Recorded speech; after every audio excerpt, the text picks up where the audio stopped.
Raider Nation, what is going on, everybody? Look, we are so excited to kick off season 2. We know it's been a break, but hey, a little recharge of the batteries, getting prepared for training camp. We are just elated to join you guys tonight. We're going to talk all things Raiders. I'm looking forward to getting to the chat, talking about Josh Jacobs, training camp preview. There's a lot to discuss, and we've got a lot of things planned for this season, so we really appreciate you guys taking your time to tune into the show. This means a lot to us, and we're working hard to push forward to bring you guys in a very exciting show this season. Let's get straight into the chat. We have T Severe in the building, man. It's been a long time. 8 weeks feels like a long time, so we appreciate you, T Severe, for pulling up. Gotta play Maze. Welcome back. We did that actually to the link to our YouTube, so if you guys go to Instagram, the song's playing, so it's fitting. Daniel Kim is in the building. Shout out to you, Daniel Kim. I hope all is well, my friend. Salute Ray, salute Farrell. Welcome back. Welcome back indeed.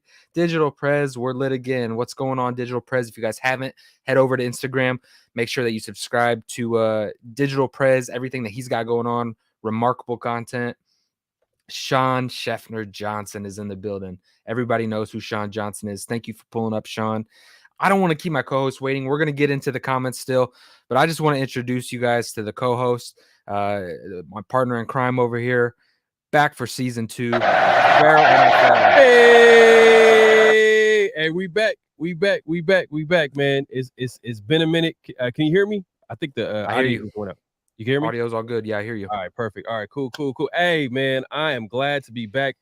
Took a little vacation. You know, a little recharge. It's common around this time of year. You know, it's pretty slow, right? You know, we focus on quality, not quantity. You know, so we want to make sure that when we're on live, we want to talk about football. And football, I know it's year round, but there is like that part of the year where it kind of slows down. There's really nothing happening, especially right after the draft. Kind of slows down a little bit. So we kind of took that time to recharge, like Ray said. But I appreciate everybody coming through. Salute to the chat. Salute to the nation. Man, and training camp is upon us. It's coming up. Yep. I think the rookies report this Thursday. We got the vets reporting next Tuesday. And there's a lot to talk about. And yeah, man, like Ray, like we haven't really talked about this whole offseason, to be honest. We haven't had a real reaction to free agency, the draft, and we reacted somewhat, but just as a whole, like this whole offseason, the whole offseason is pretty much free agency and the draft. And we can now look back at it and be like, you know what, the Raiders they're missing a couple of pieces here, or we like what we did there. But in your opinion, what are your like favorite pickups of free agency? Let's start with free agency.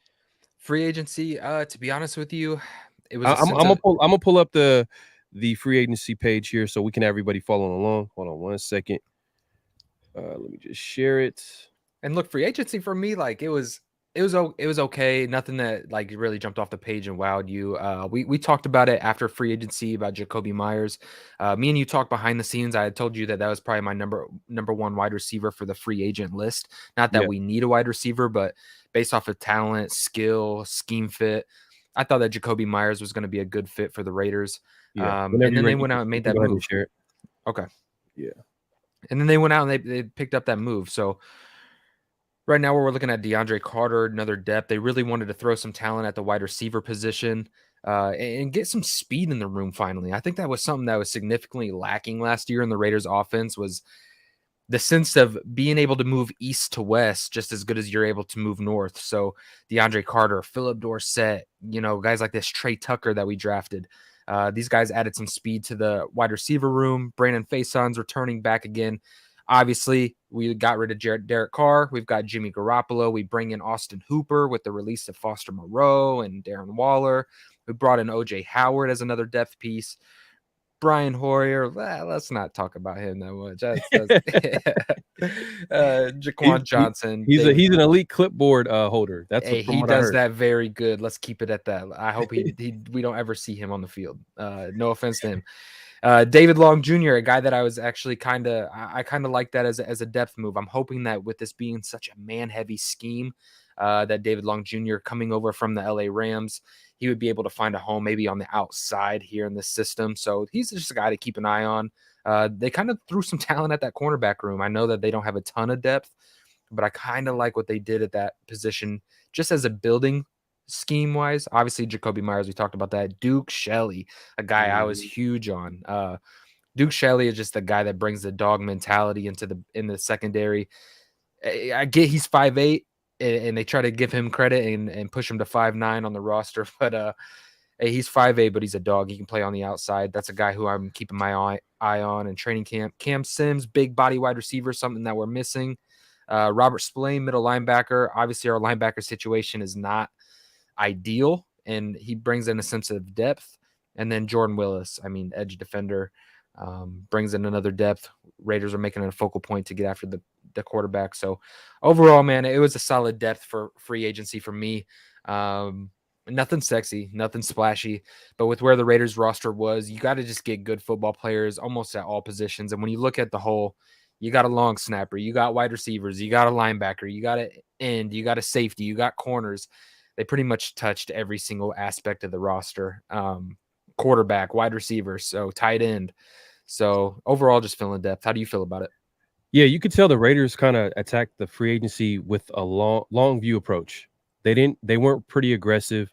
They wanted to get some depth on the team. They were not trying to hit home runs. They were trying to get some singles, some doubles, because they felt like, if you've heard, McDaniel's talk throughout the offseason, they're talking about building this roster and getting the right players that can come here that fit within their system.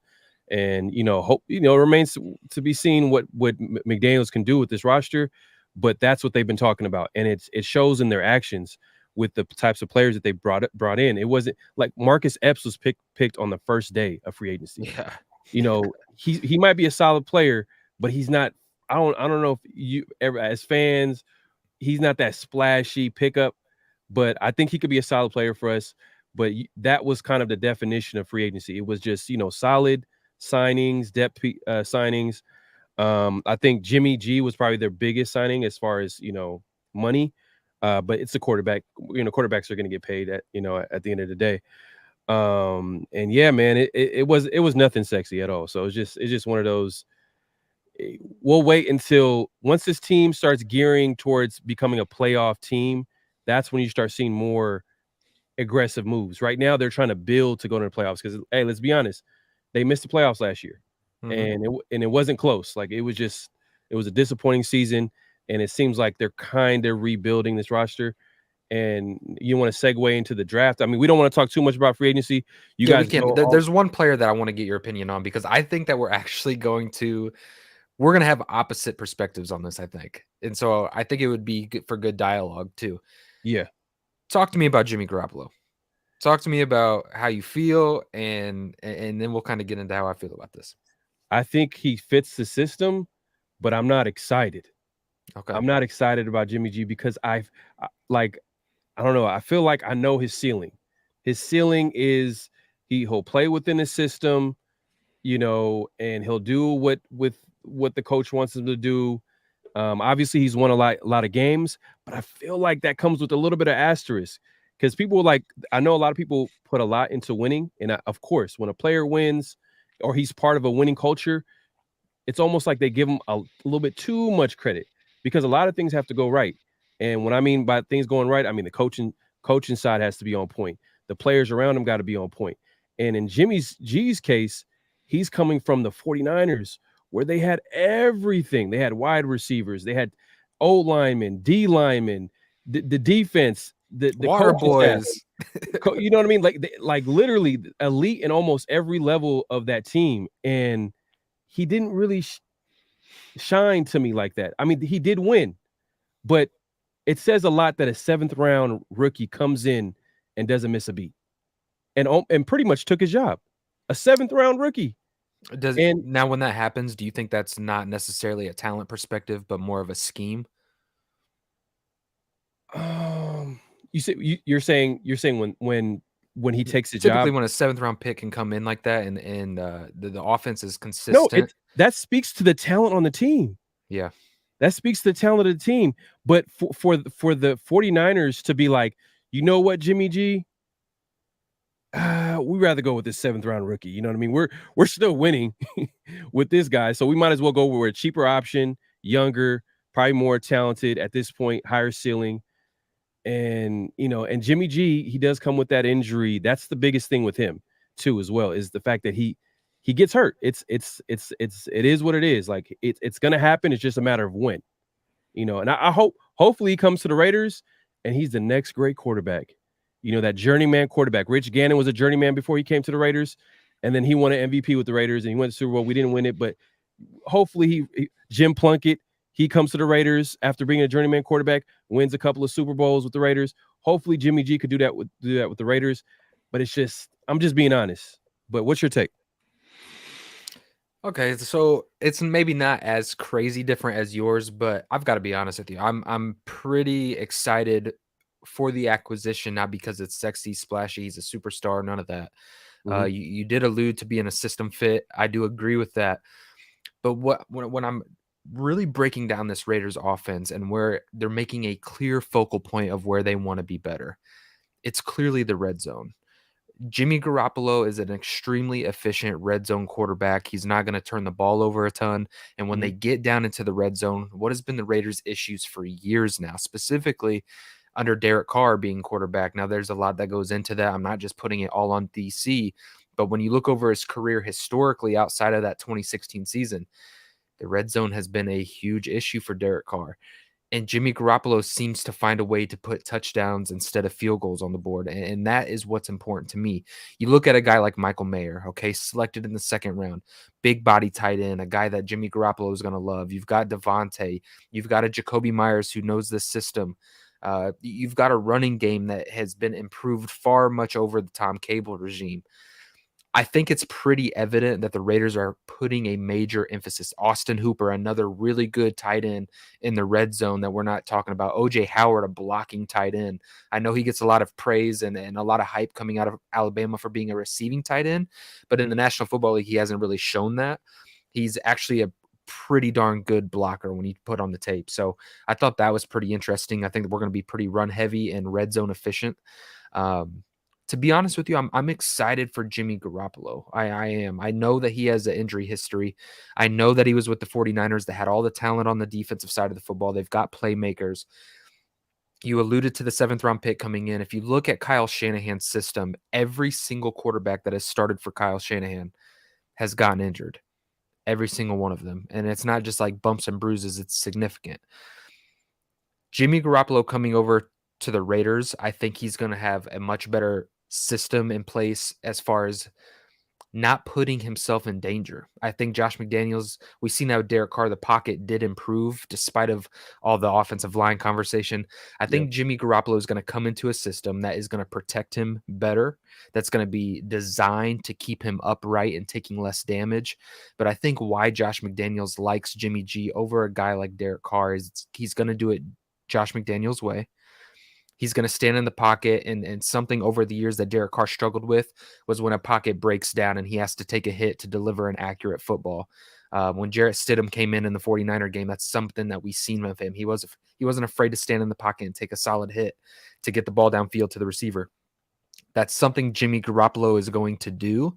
Now, I'm not saying that's not necessarily the smartest thing based off of his injury history, but he's going to be able to stand in the pocket, deliver the ball, put the football where it needs to be, know the system, and really be efficient in the red zone. So those are the reasons why I feel like I'm optimistic for Jimmy G to be the Raiders quarterback. Okay. Man, like I said, I hope you're right. But Right. I gotta be honest. I gotta be honest. Just because he's a Raider, I'm not gonna be like, oh, he's the greatest thing since sliced bread. Like No, no, no, no, no. I'm gonna be honest. Like I don't think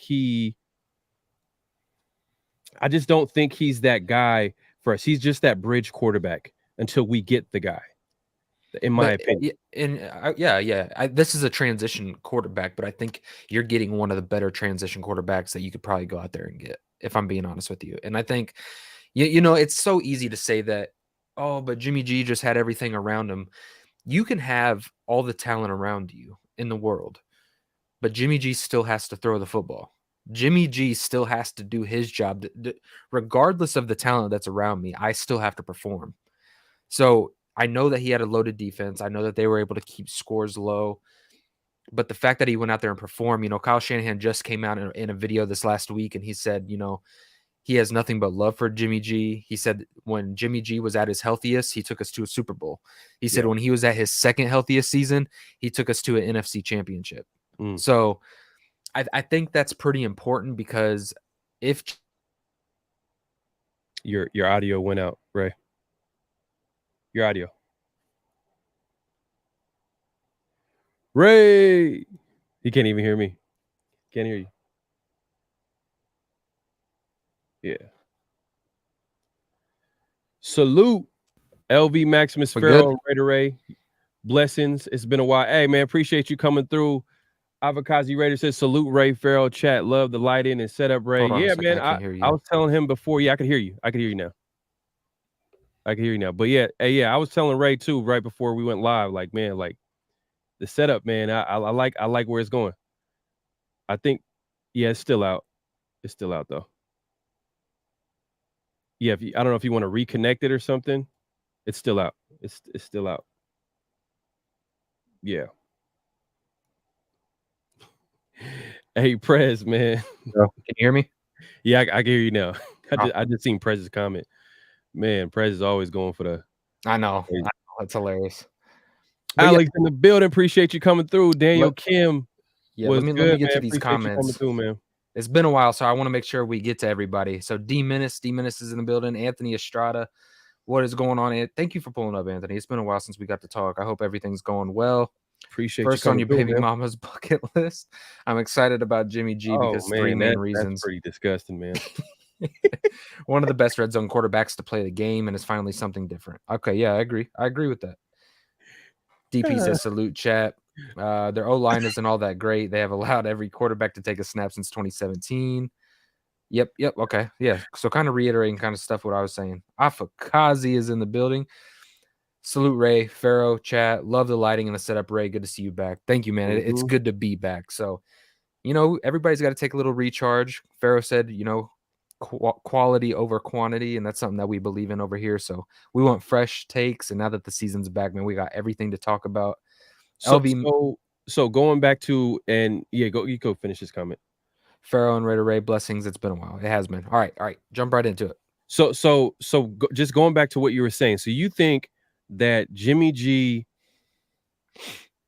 has enough talent and the combination of his talent and our talent, we can win a lot of games?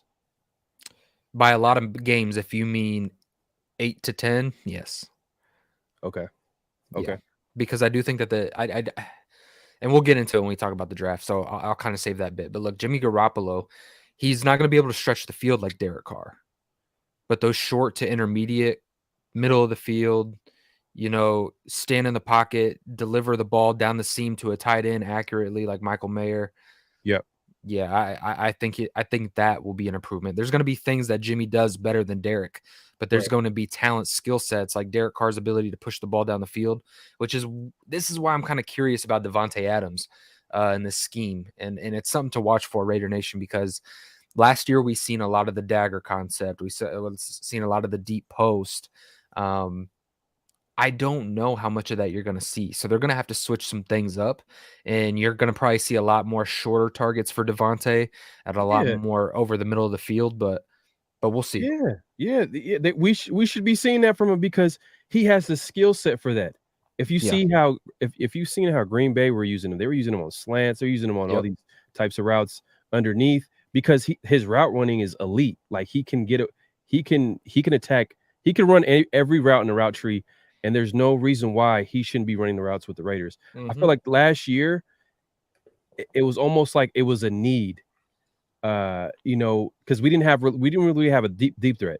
He was our deep threat, and which is crazy because he's not really known as a deep threat, but he actually played pretty well. Like it led the league in touchdowns with 14.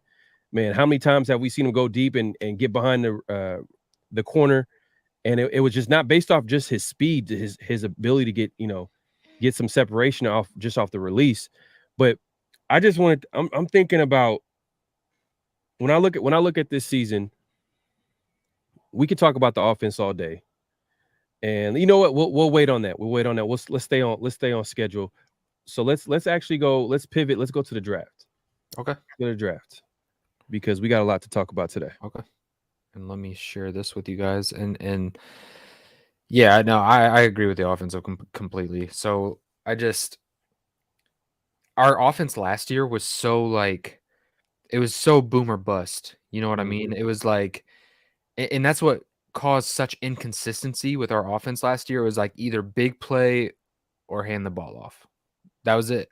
And I still can't pinpoint like why that is. I don't know if that was a Derek Carr understanding of, scheme and system or what, but all right, let's get into And the draft. that's probably why they brought Scott Turner in. You know what I mean? To help with the passing game. To add a little bit of Yep. more routes because that was like a weakness. And shout out to Tape Don't Lie, Marcus Johnson. That was probably McDaniel's probably admitting that you know what there was a weak point last year in our offense where we weren't running enough of these routes. So he probably brought in a Scott Turner, which he left. I think the Redskins. I think he got let go. Would he get let go or he got fired? I don't know what happened over there, but he left the Washington football team and was able to come to the Raiders, and he's probably going to help us out in that department. Yeah.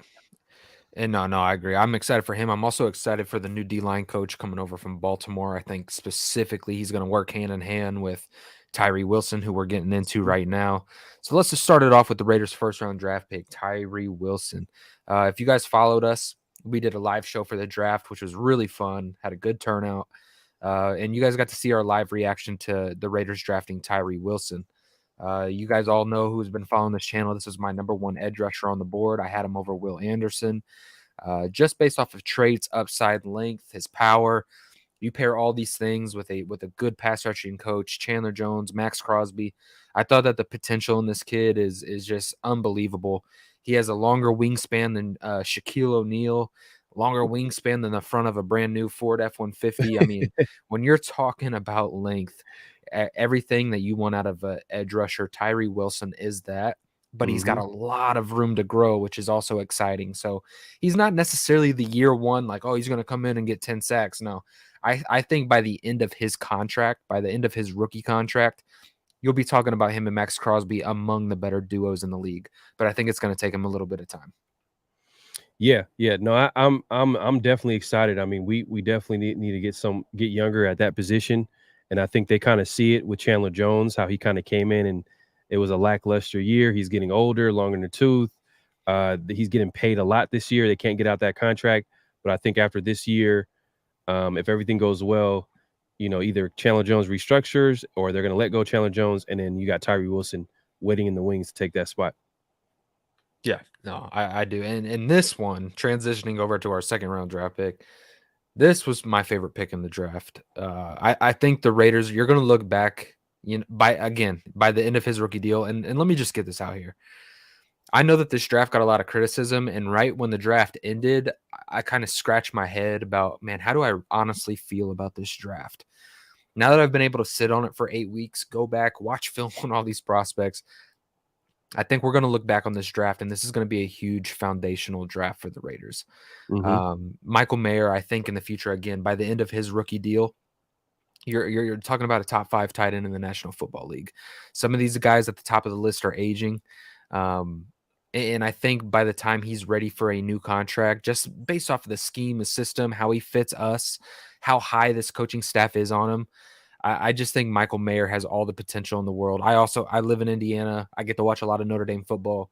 There is nothing but praise for Michael Mayer. He's a celebrity. I mean, he is all the talent in the world, big body guy, able to win all your contested catches, safety, corner, doesn't matter who you put on him. He's just going to bully you. He's going to come down with the rock and you're not.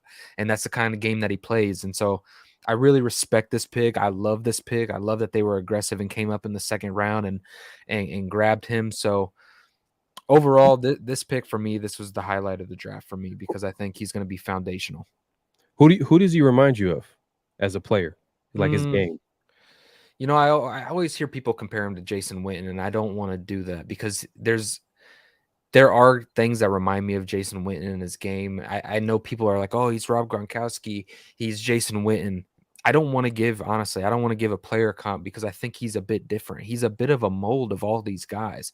Mm, When you watch Travis Kelce play and you watch his ability just to be physical at the high point of catching the ball, yeah, he reminds me of Michael Mayer. When you're talking about his ability to win short intermediate routes, yeah, he reminds me of Jason Witten. He has blocking upside. Now he's not there yet. Now I know everybody's like, "Oh, Michael Mayer's a great blocking tight end." yeah. He's a decent blocking tight end with a lot of room to grow. But good thing about Michael Mayer is he has a ton of size and a ton of ability to learn at the next level. So I think that's something that he's going to excel in. Um, I think Michael Mayer is going to be Michael Mayer. This is going to be one of those guys that you're, like I said, you're going to be talking about the top 5 tight ends in the National Football League, and you're going to be comparing other draft picks that other ball clubs select, and they're going to be comparing them as player comps to Michael Mayer. I just think he does things a bit differently, and I think in the red zone, he's just going to be a machine. So obviously he's a rookie. I'm not going to put anything on him like that, but I think in the red zone early on in the year, you're going to see a lot of production. And the reason why I bring that up is because we're kind of used to Darren Waller, kind of that speedy tight end, type. And this is probably going to be a different type of tight end. It's going to be a different animal, different beast. 100%. And speaking of Darren Waller, did you see that that article about how the real reason why Darren Waller was traded and yada yada yada? Did you see that? Mm-mm. Where it just, I guess they were talking about how he was traded because pretty much the main reason why he was traded is because he was injured for the most part. Which is, when they come up with reports like this, do you it's slow time for them too, huh? Because it's kind of it's really They need obvious. something to talk about. Because they literally put front page news, the real reason why Darren Waller got traded, and then they get some executive to be like, because he missed significant time. Of course, that's why he got traded. Like, come on, man. Like, who you? But you also cleaned house on offense. I mean, you move on from a quarterback of 9 years. You get rid of a tight end that wasn't, he couldn't stay healthy, just was sporadic at best. So I like the direction that they went specific. Like, even when you're just looking at quarterback and tight end tandem, I think that you might have even slightly improved. Like I said, maybe not based off of talent on paper of like attributes, Mhm. but just the ability to maneuver in this offense. I think that Austin Hooper and Michael Mayer in the red zone, like, that's a problem. People Yeah. don't understand that. Like, that's going to be a problem specifically with how we run our offense. So I don't know. I'm pretty excited about it. You want to move on to the third round? Yeah, in third round, we got Byron Young, D tackle. And I know you're a big fan of him. Yeah. At first, when I remember when he first got drafted, I'm not gonna lie, I'm not gonna sit here and lie. I thought he got drafted a little too early. Hmm. But looking at him and seeing the type of the ceiling that he has I could see what they're trying to do. And I think they really believe in his pass rush ability, his potential to be that pass rusher, that 3 technique guy. And he could possibly start. You know what I mean? There's a possible chance that he can come in and win the starting job. I think that's best case scenario. But I think they could possibly get a solid player. It's kind of hard for me to project him to be a starter at this point, but I think he's a solid player. I think you nailed it, because what is it we always talk about leading up to a draft? It's like, if this team can come away with 3 starters, boom, it's a solid draft. You won on draft day. I mean, when I start breaking down what the Raiders did in this draft, first round, you go and get, your future defensive end and Tyree Wilson, who has all the upside to even potentially be a superstar at some point in his career. You go to the second round, Michael Mayer, phenomenal scheme fit, just a remarkable draft pick. Round 3, you go out and get a Byron Young, who, let's be honest, with the depth of the defensive tackle room, this kid's going to see a lot of reps his rookie year. Coming from Alabama, his ability to get after the passer, to learn from a guy from Jerry Tillery. He's probably going to be Jerry Tillery's rotational guy, or he's going to be the guy that maybe even eats into his playing time if Jerry Tillery isn't producing. So Byron Young, a guy who's going to get significant playing time. Let's go down into the 4th round, because they're adding You know guys. what's gonna get him on the field is the fact that right now his strength is stopping the run. Yeah. And you got a guy like Jerry Tillery, that's pretty much why he got cut by the Chargers. And we kind of seen his weaknesses with the Raiders too as well. Like, we couldn't stop the run, especially when he was on the field. But as a pass rusher, Jerry Tillery does give you a little bit more. You've seen he kind of opened it up for a little Chandler Jones to be a more of a productive player. But I feel like Byron Young, if he wins the job, it's because his ability to stop the run, but also maybe give you a little bit of pass rush. Maybe Tillery might be at this point be a better pass rusher, but I think they really value stopping the run. But we'll see. But I think that Byron Young is really going to test that of Jerry Tillery. Like Jerry Tillery is going to have to come in and work every day because I think Byron Young's upside when it comes to pass rush. Plus, this is a guy who loves to learn. So, Mm-hmm. so looking at that, you got two starters right off the bat in Tyree Wilson, Michael Mayer. Those two are locks. Michael Mayer will start. Austin Hooper Yep. might start the year with a lot of reps, but Michael Mayer, he's going to be the definitive starter. Then you move into Trey Tucker. What did the Raiders miss with speed? If anything, he's a starting special team kick return, punt returner. Boom, right off the bat. So you got a starter there. Regardless if it's offense or defense, you've got a starter on special teams, something that the Raiders have missed drastically. They need speed. They got a speedy wide receiver in Trey Tucker. So you're talking about a guy who's going to get starting reps at some point on some point in some level of this team. You go to round 4, Jacorian Bennett in the slot, somebody who's probably going to see a lot of playing time. You go down even further, Aiden O'Connell. Jimmy Garoppolo might get hurt at some point in this year. You're going to get a guy that's going to have significant playing time. Hopefully not. Christopher Smith, probably potentially by the end of the year, maybe a starting safety in this system. So, I mean, you just go down the list, and I think that the Raiders have like 5 or 6 contributing rookies that is going to see Mm-hmm. significant playing time. And when you're talking about, I know everybody, we talked about it last year, the R word, you know what I mean? The rebuild. But when you put in a draft like this, and if these guys can come in and have the playing time that they're projected or that we're kind of talking about right now, it's an extremely successful draft. And what Dave Ziegler and Josh McDaniels, regardless of how you feel about them as coaches and general manager, if they could put drafts together for the next 2 to 3 years like this and overhaul this roster with talented players like this, you're going to see a Raiders team that's going to make that transition into being one of those consistent winners that we talked about. I think Mm-hmm. right now we're in that ugly period of the football team. There's a lot of decisions being made that we're uncomfortable with. There's a lot of players that we've held dear to our heart that when we weren't very good, those players were very good. And now they're probably walking out of the door. And that doesn't sit well with Raider Nation because we've always held on to a good player that's been on a bad roster. The goal is to create a good roster, a good scheme that creates good players, and that's how you build successful organizations. So now that we covered a little bit of free agency and the draft, and obviously this is already happened, y'all. I know you guys have seen every type of free agency and draft preview and reaction, but we haven't reacted to it. We wanted to go over the offseason before we got into training camp. But now that we've kind of like went over free agency and draft pretty much, like what would you grade if you had to give it a letter grade overall this The offseason? entire offseason? Entire offseason.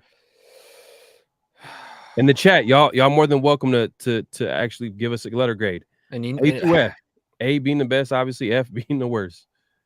I'm willing to die on my shield with this. I'm going to give it a B. I'm going to give it a B based off of depth and the potential of having foundational players for the next coming years. Now, if you're talking about immediate impact, I would probably give it a C. And but based off of the long-term picture that I'm trying to keep in mind You're supposed to here. give one answer, bro. You over here. Okay, I'll give you B. I'll stick to B. Okay. I'll stick to my Okay. B. Okay. That's kind of where I was headed to, because I felt like the way they attacked it, they obviously had a plan. They didn't want to get too aggressive with the contracts in free agency because they're trying to gear up for the future off seasons. And then obviously they got some home run picks in the draft. Like you mentioned, Michael Mayer getting him in the second round. A lot of people had him going in the first round. A lot of people mock drafts, they had him going in the first round. And the Raiders, supposedly they were willing to trade up to get Michael Mayer, and then he so happened to be there in the second, and they traded up in the second and got him. And then hopefully everything works out with the only thing I'll say about the first round pick, because I know we're going to give you a combination of both. We're going to give you the good, and we're going to give you a little bit of the bad, just so y'all don't get surprised when things happen.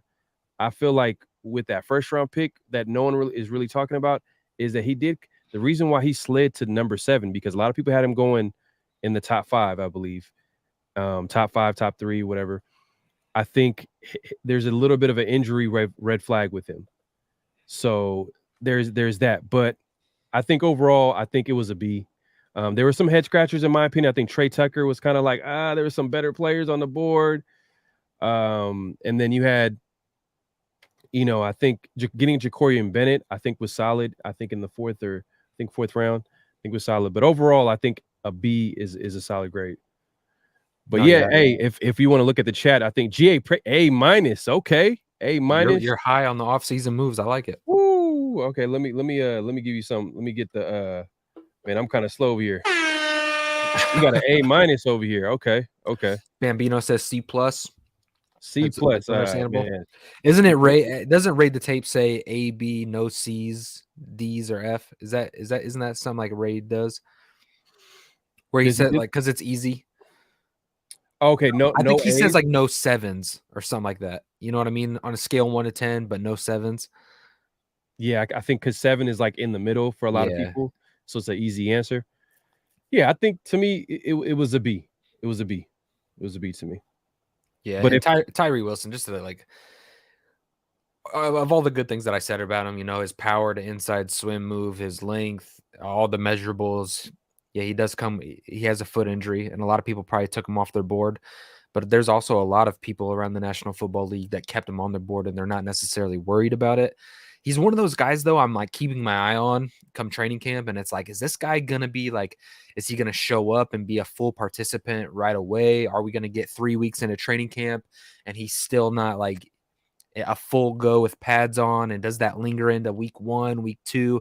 That's the situation I'm looking forward to his foot. I'm more confident that Jimmy G is going to be healthy at the start of the season for week 1 than I am maybe like Tyree Wilson. And I kind of hate to say that, but it's just something to monitor. Hopefully they're both full goes though. So we got Bambino. He says C plus, man. I'm gonna give you shots fired for that one. I'm gonna give you shots fired right there. He's not really satisfied. We got B minus. Yeah, in the building, man. Welcome back. Daniel Kim says I give us a B until we see them in action and how they grow. Okay, that makes sense. Yeah, it's too early, but let's talk about it. You know what I mean? We can talk about it. Anthony Provincial in the building. Appreciate you coming. Severe says A, and then look, man. He had to correct it. Hey, T, we're gonna open up the lines a little bit later, man. Make sure to call in, man. We want to hear your thoughts. Yeah, for sure. Digital Prez says it's a B minus for now. I like it. No, that's respectable. It's respectable. B minus. Everybody with these little minuses. Let's do a solid letter grade here. You don't want to sound negative with the minus. Yeah. You can tell. You can tell like he's probably disappointed with some moves this season. With that minus. Yeah. Okay. T Severe. Look, mistake on passing on Jalen Carter and Jalen Hyatt.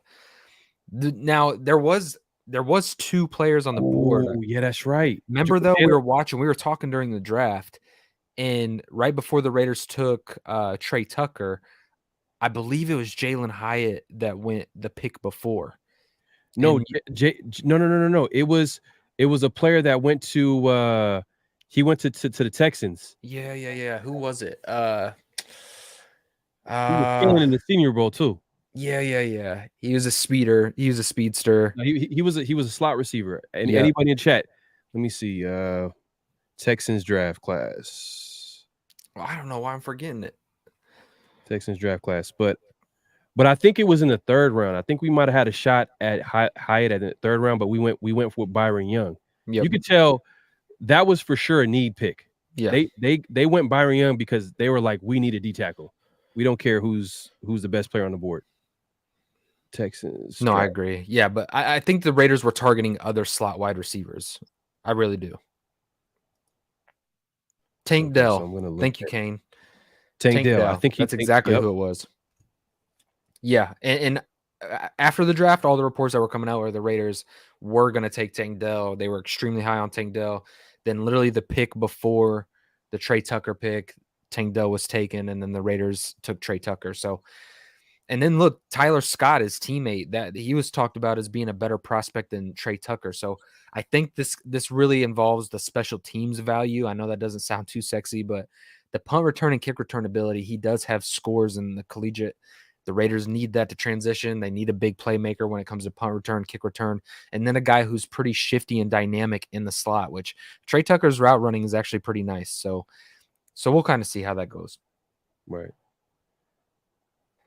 Yeah, Bambino, I really agree with this. We are weak at the linebacker spot, and that's the big area that I'm more concerned about than anything. I think that they really need to bring in a veteran linebacker. I've been high this offseason on Quan Alexander. I still believe he's unsigned. I think he would be a great addition, a great just another dog at the linebacker room. If you get maybe a Quan Alexander, then maybe go grab Marcus Peters in free agency. I think you had 2 solid veterans and some positional needs. So it's just it's something to keep an eye on. I think that the Raiders will add a linebacker to the room at some point. And, speaking of free agents, do you see Marcus Peters getting signed soon? The reports was that they expected him to sign in training camp. That could happen. I don't necessarily think he's going to have a hot market. And I made a video about it, and got some decent turnout with that video. But, Marcus Peters is not this. It's one of those. Let's pull it up. Let's actually pull it up. Let's look at the best free agents available right now. Okay. I'm gonna share it in just a second here. But as far as Marcus Peters, he's a fan signing that I would like. I would like that attitude. I would like that swagger. But look, the statistics don't lie. He's definitely fallen off with the injury. He's not the same Marcus Peters that you're getting, years before. His third down penalties are a major issue. He had 8 penalties on third down, which is significant. And especially being in a Raiders uniform and his playing style, I don't think it's not going to bode very well, especially in a heavy man scheme. Yeah. Which I they're going to call that flag when he's playing for the Raiders. So it's tough. It's tough because I like what he brings, but I don't think he necessarily fits what we do that great. He's not a great tackler, and we like corners who like to tackle, like Rock Ya-Sin, Nate Hobbs, Duke Shelley. We've got these corners that are able to come up and hit you. I think if you're getting Marcus Peters, it's specifically for his turnovers. So I shared it to you. So whenever you're ready, you can. Okay. Perfect. Cool. All right. So this is NFL Trade Rumors top 100 available 2023 NFL free agent list. So the best free agents available. So obviously Dalvin Cook, he was, I believe, cut during the offseason. So he's the number 1 player available. He's taking his time. And running backs are not getting signed. So he's, I don't know how long he's going to be out there, but he's still a good player. But I'm surprised, hey, Jadeveon Clowney, he's still available. I know he's 30, but still, has he lost a step that much? Yeah, you just kind of know what he is. It's kind of like Yannick Ngakoue. Like Yannick Ngakoue is still there, yet he gets 10 sacks every single season. You know what I mean? But his run defense is just that porous that it's kind of wild to me that Yannick Ngakoue is a free agent. Jadeveon Clowney, I can kind of understand, but they're kind of similar in the sense that they've both hopped around the league a little bit. So, but they both got different games. So I think 100%. Clowney's a better run defender, and as a pass rusher, he kind of, I don't know if he disappears a lot. I don't know if that's his issues, because if you look at his production, it's not really there, other than his first few years in the league. But Isaiah Rodgers. See, Marcus Peters, I'm neutral on that pick, if I'm being honest with you. So I'm gonna keep scrolling down, and you can see it's a lot of players on here, but we're not seeing linebackers. Yeah, maybe a Kyle Van Noy, but they're listing him as an edge. Yeah, and then I could just keep going down, and there's not a lot of linebackers that they're ranking. Can you believe Justin Houston is still playing at a high level? I believe Justin Houston actually even had double-digit sacks last year as well.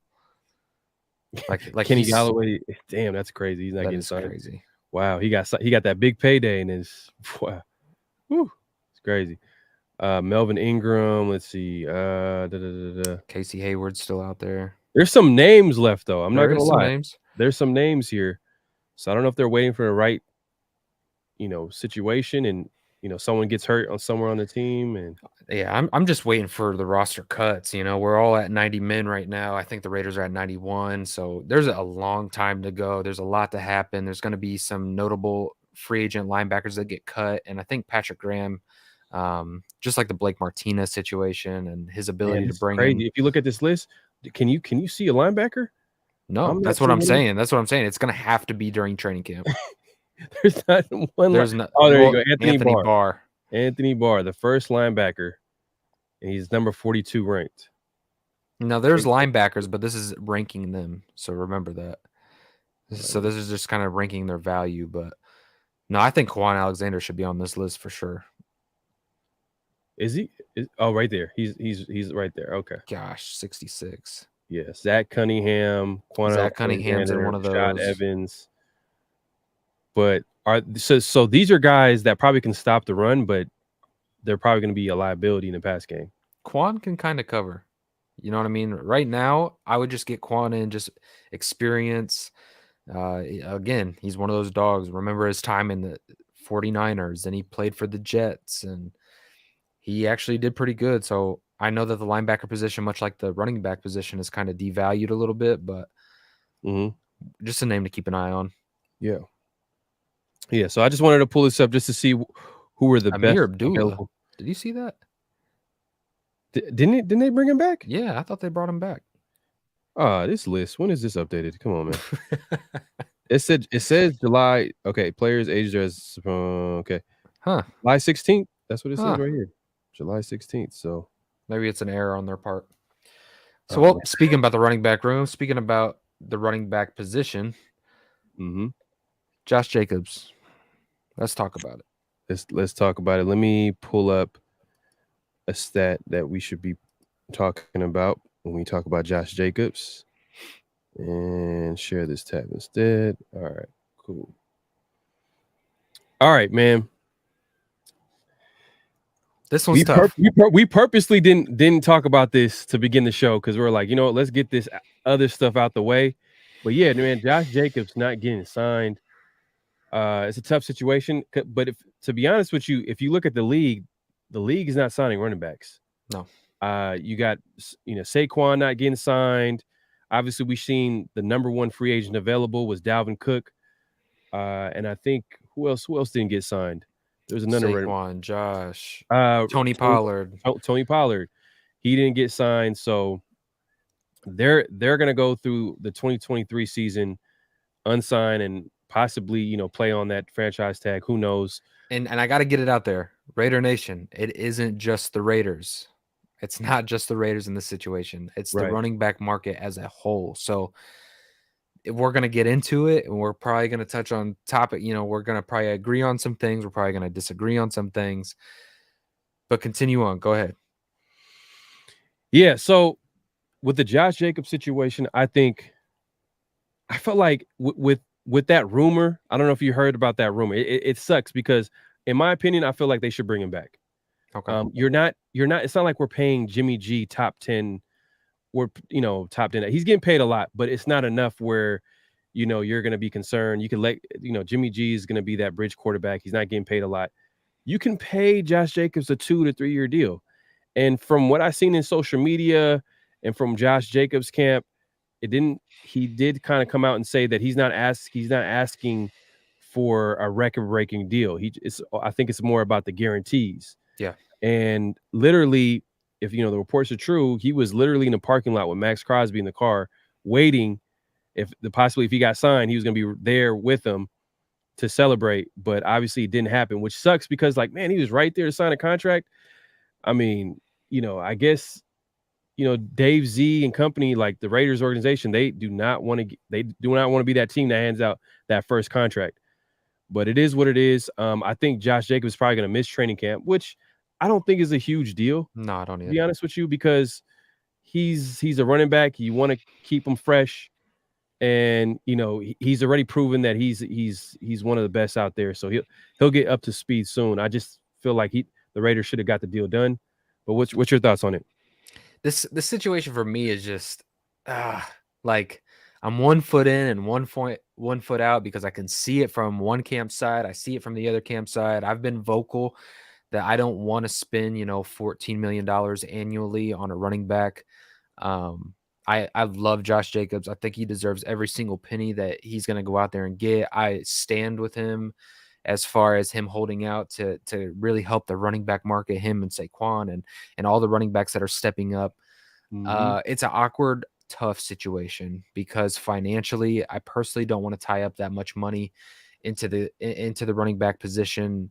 Despite how good Josh Jacobs is as a runner, I think the money that was on the table, you got to almost take that deal with the running back market. I guarantee you the Raiders were probably offering somewhere between $8 to $12 million, anywhere in between there. Put whatever number you want to put in there, uh, guaranteed each season. So if it was, $20 million guaranteed for the 2 years, and then maybe a third option out, I think if I was Josh Jacobs, I probably would have taken it just because in this market, the Raiders had a contract on the table for you. You guys were that close to the point where you were in the parking lot.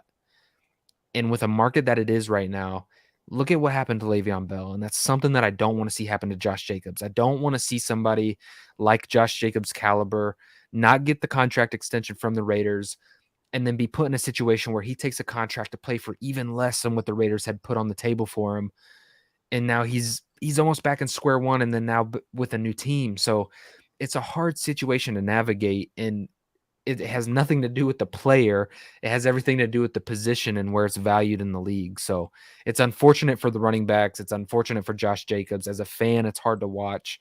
But it's hard to gauge because I'm 50-50 on it because I understand the Raiders aspect, and then I understand and I support Josh Jacobs aspect. So it's a hard one to navigate for me. You got a super chat as well. Oh, perfect. GA Patriot. And you guys, super chats go such a long way. That's how we're able to do stuff like this, redo the whole studio. If you guys look at our first live show from last year of season 1, I mean, we've come such a long way, and it's because of people who donate like this. It just helps us drastically. So GA Patriot, much love to you. God bless. If they would have picked up the 5th-year option, he'd be locked in for less than the tag price. Food for thought on both sides. Facts, 100%. And they could have done that. It is. It's in GA. You make a good point. This goes both sides to me, to be honest with you. I just these are hard situations for me to navigate because I've always been truthful and honest on my channel of it's not my money, but if the Raiders make a bad move financially, we're going to talk about it. If they make a good move financially, we're going to talk about it. And if there's contract negotiations where it could hurt the Raiders organization and benefit the player, or benefit the player, but benefit the Raiders organization, but hurt the player, then, we're going to talk about that too. And this is one of the harder contract situations I've had to navigate because Josh Jacobs is very, very special to this Raiders offense. Matter of fact, it runs through it, and the Raiders, had some successful wins pretty much on the back of Josh Jacobs. But we also lost a lot of games with Josh Jacobs. You know what I mean? Josh Jacobs isn't like he's not our Max Crosby. He's not our Devontae Adams. And I know saying that's going to sound crazy, him coming off of a 1,600-yard season. But look, the fact of the matter is in a contract year, players perform, and Josh Jacobs performed in a big way in a contract year. And history would tell you that next year, that production's not going to be there. And I mean, you look at among all the great running backs that have done it and got the big contract, their next seasons, their value deflates, and it deflates quickly. Now, Josh Jacobs might be an outlier. I don't know. But it's something that the Raiders organization is obviously going to take in consideration. And it's a hard thing to navigate. I don't know, man. I don't want to be long-winded with it, but that's just kind of where my heart is on it. I love Josh Jacobs. I want to see him sign. I want him to see him be a Raider. Hopefully he can sign that tag, and maybe we can work on another deal at some point. But in my opinion, I think the Raiders should have got it done. Somehow, some way, they should have got it done. They could have gave him a 2 or 3 year deal. It's not like we're paying a quarterback a lot. We don't have. He's our offense. Let's be honest. When Josh Jacobs is on the field, he is the offense. He's going to make everything go. He's going to make everything work. As respect to Devontae Adams, great receiver, but obviously the running back is going to get the ball. Like you've seen with Josh Jacobs, we can pretty make a case for Josh Jacobs being the best player on the team last year. And that's saying a lot with Devontae Adams on the field. We can make arguments for both, but I feel like Josh Jacobs, we should have signed him to a long-term deal. But that being said, I do feel like he's going to come back. I think he's probably going to come back at some point in the training camp or by the first game of the season. It just sucks because now, like, it's 1 year later, he gets a little bit older. So what are we going to do? We're just going to not give him a contract next year or give him a contract next year? Like, it just makes sense. He's 25 years old, and you could easily give him a 2 to 3 year deal. I just don't understand it. It's not like we have a lot of money going to like a top end quarterback. This is my point. That's my viewpoint on that. Yeah, and look, and we kind of also talked about it at the end of last year. It's like, to play the devil's advocate, is this going to be the new standard for Josh Jacobs? And if it's not, if you're going to look at, if you balance out his career averages, you're talking about 1,100 yards, 8 touchdowns, around 4 yards an average per carry. Is that worth $12 to $14 million a year? When you're talking about a guy like Dameon Pierce and Pacheco for the Kansas City, like all these plug and play running backs that have 1,200 yard rushing seasons, 1,100 yards, or I know Dameon Pierce got hurt, but he was well on his way to easily go over 1,000. Where's the value in it? And I understand that he was the face of the Raiders offense, but is that to say that can't be replaced? Now, not to the level and quality, not 1,600 yards worth of replacement, but can you get a runner in there that can run for 1,100 yards and have another running back in there that's maybe running for 5 or 6 and having a balanced offense in that aspect? I don't know. It's hard. We do have another super chat, so let me get to this real quick. Daniel Kim, thank you so much, brother. God bless you for the donation. I appreciate you very much for the shield and my brothers. We appreciate it, brother. We really do. But look, so look, let's look at this. I was just looking at this. How many playoff teams do you see? So you see Tony Pollard right there. Yep. Missed the playoffs. Nick Chubb missed the playoffs. Saquon, they made the playoffs. Missed the playoffs. Made the playoffs. Let's see. Made the playoffs. Okay.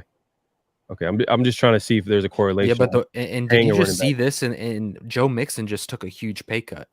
Nearly $9 million of guarantee. So while you have this market who's competing to get the pay raises, the Dalvin Cooks, the Saquons, and Josh, you've got a running back who's trying to win now and takes a $9 million in guarantees. Totally different situation, though. Totally different situation, but it did not help the running back market.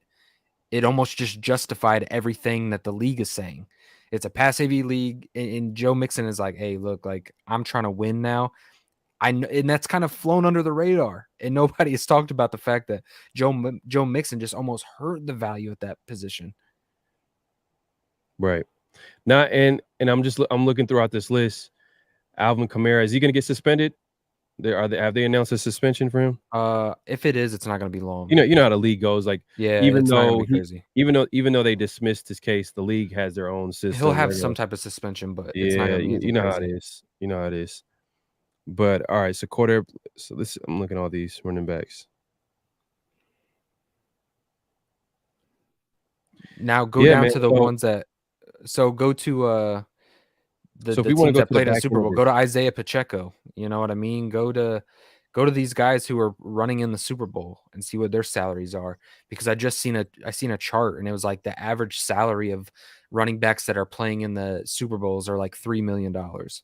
You got Clyde Edwards-Helaire. He's getting paid $3 million, so that's like the first Chiefs running back right there. And then you got Christian McCaffrey.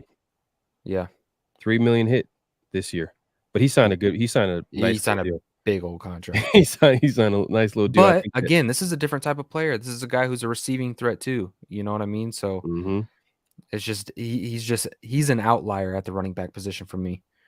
Not a lot of money. Yeah, I mean, look at the fall off. The running backs, man, like they really do a lot. They're one of the best players on the field. They're the heartbeat of the team. And the NFL like just does not want to pay running backs. Like they just not want to do it. But look at scroll down a little bit and just look at the gap. You know what I mean? The 16 straight to 8, like half. You're talking about the number 1 running back to like the number 8 running back.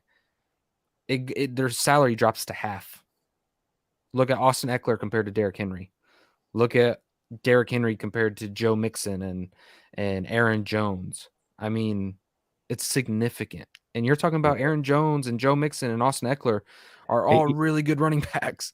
And it's crazy. Zay Jones probably, and no knock on Zay Jones. He's a good player, but I think he's making just as much as Derrick Henry, if not more. You know what I mean? And come on, Derrick Henry's a better player. Tony Pollard, come on, Saquon, come Do on. you value Josh Jacobs as a better player than Derrick Henry? Right now? Yeah. Yeah, I think Josh Jacobs right now is probably the best. You can make argument he's the best running back. You can make an argument. You can make a case. He's better than Nick Chubb? I could see why a lot of the case before what held people back from saying Josh Jacobs was not the best was because he doesn't have that home run ability. He doesn't take it to the house. And a guy like Derrick Henry, he has that. But at this point in his career, I think Josh Jacobs is going on an upward trend. Derrick Henry, do you think he still got it? Yeah, but again, I want to be paying them $16 million. But the thing is, though, I'm probably sounding like the NFL right now, but it's just the fact of the matter.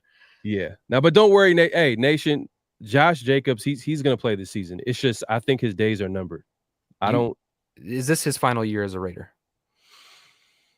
Oh, man, it's going to be tough. He's going to be a year older. He's going to be 26, but still 26. Now you're going to what? Are you going to give him a 2 to 3 year deal? I have a feeling if they didn't, he's going to want to get paid. He's going to want to get paid. I have a feeling that I had this gut feeling that if they didn't come to terms on a contract negotiation, this will be the final year you see Josh Jacobs as a Raider. And can you trade Josh Jacobs? Yes. Can you actually trade him? No. When I say that, I'm saying that right now he's not signed under contract, but then once he signs that franchise tender, aren't there rules? Just like typically it's like 2 firsts, but that's all. No, but it's all no. You're not gonna. It's all negotiable. Well, yeah, but it's all negotiable. So they say the rule is 2 firsts, but there's been players that have been traded. It's a personal trade that the organizations can work out. So no, yeah, you can move on from them. You know what I mean? Like, and we talked about it we talked about it towards the end of the year when we were talking about Josh Jacobs' contract situation, and I had brought up the Philadelphia Eagles, months ago, and they're still a very viable team that if they wanted to go out there and make that move and get right back into contention and continue adding superstars to the roster like they are, Josh Jacobs in Philly. LV Maximus makes a good point. He says next year we clear a lot of bad contracts. So maybe it makes it that much easier for the Raiders to actually give him a solid contract. It's not like we have, it's not like we have that quarterback that's going to take a majority of our cap space. It's not like that's like, who are you going to give it to? Who are you going to give that money to? Where's the money going to go? The bulk of the money going to go to? What, next year? Yeah. I mean, all over this roster. yeah, for real. Yeah, but all over. Yeah. I mean, is Josh Jacobs going to be one of those guys that gets paid? What is he going to be asking for? You've got Jermaine Illuminor on a 1-year deal. You're going to probably have to go out there and get a tackle if he's not your long-term answer. Devontae Adams, that's going to be up in the air in my opinion. Like, are you going to be paying next year?